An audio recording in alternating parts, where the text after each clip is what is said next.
I was very much interested in government work, government schools. I filed a case in the same year, 1997, say September or October. This case was based on what? What was the evidence with me? All newspaper cuttings. All newspaper cuttings.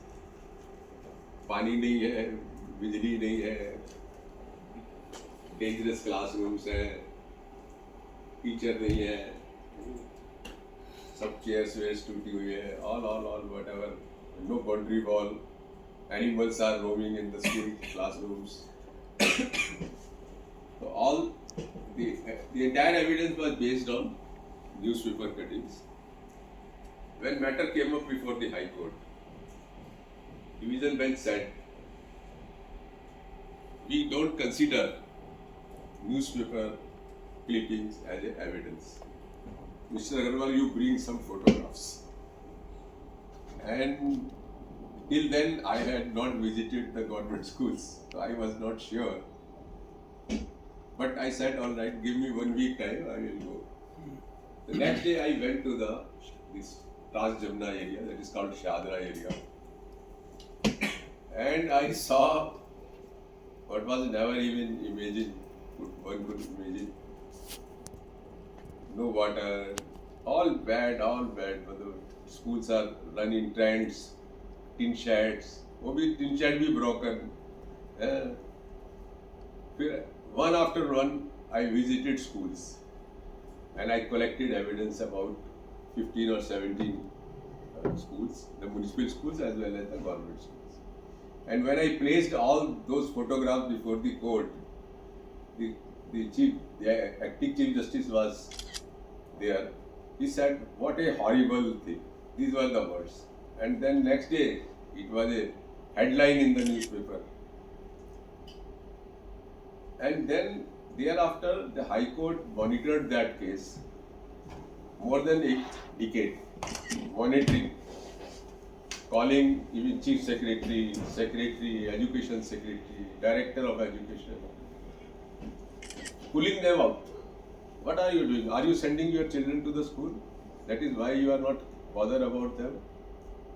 So a lot of improvement, structural improvement, infrastructural improvement took place. But as far as quality education is concerned, there was not much achievement of that.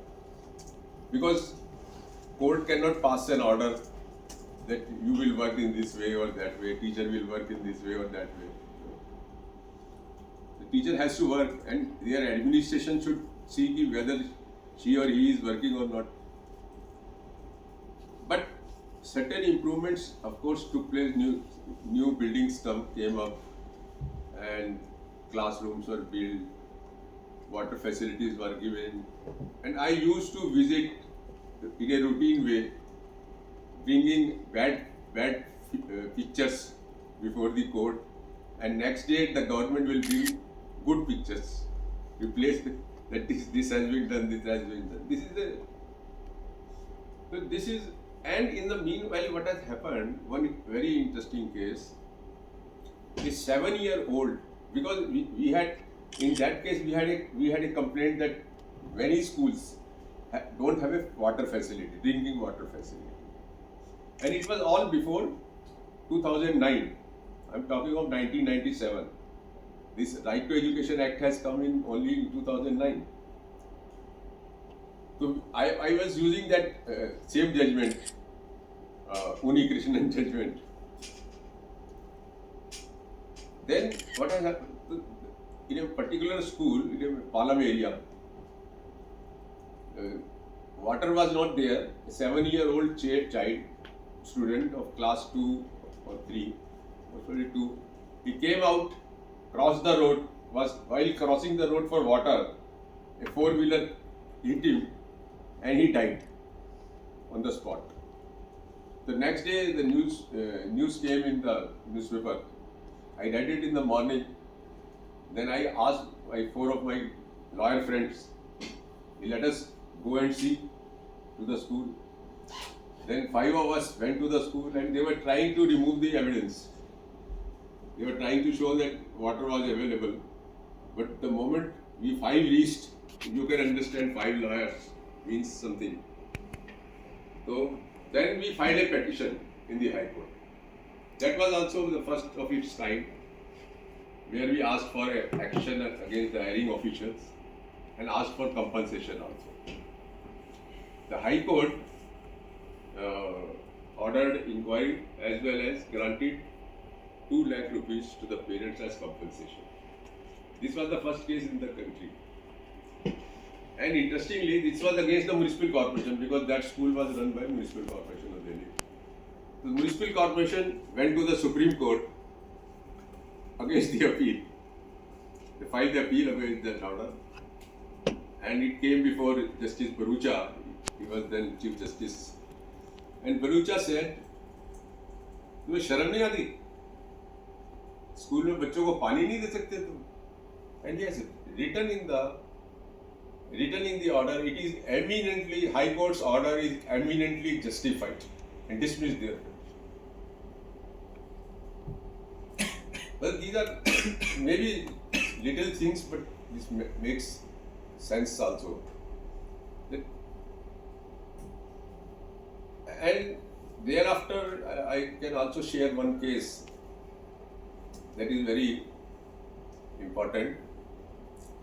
You all know nowadays private schools have to give certain percentage, say 25% to disadvantaged and EWS. But you may not be knowing that who was the instrumental behind it. Do you know? First of all, do you know that there is a provision in Right to Education Act that 25%, to the extent of 25%, children belonging to disadvantaged and EWS has to be given admission, barring minority schools. Non-minority schools, they have to give. So it all started in 2002. What has happened? This is very interesting. You should know. And same thing happened in hospitals also. I will not go to that, but I am telling you that private schools and as well as in the government hospitals. What has happened in Delhi? 265 societies. Because you cannot run, individually you cannot run the school. You have to be a society, trust, or a non-profit company for opening a school. So all schools were being run by all these society and them. What has happened? 265 societies were given land. What was the cost of land? Can you imagine? 2,000 rupees, 5,000 rupees per acre. Suppose a 6 acre is allotted to a private school, one school. For 4 acre, it will be 5,000, and for rest of the 2 acre, it will only be rupee 1. Means 20,001 rupee means 6 acres of land, prime land is given to you. And what was the condition? Condition was that to the extent of 25%, you have to provide admission to children belonging to weaker sections and grant them free sheep also. But that was never happening. So many times matter came in before Parliament, Delhi Assembly, because lands were given in 50s, 60s, 70s, 80s. So many times. So when I got this list of 265 societies from the Delhi Development Authority, then 2002 I filed a petition. And first order in that case came on 20th January 2004.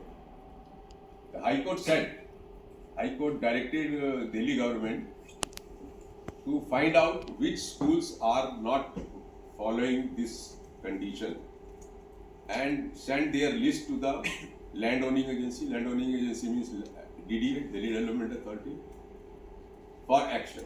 It all started with that. And initially, you will be surprised to know that there was lot of resistance by the private schools. Initially, they tried to provoke parents paying fee, that you should oppose it because these children will come from slums and they will be smelling and this all bad things. So you should react. And the most interesting thing is that not even a single parent raised the voice against admission. It's a beautiful thing, I can say.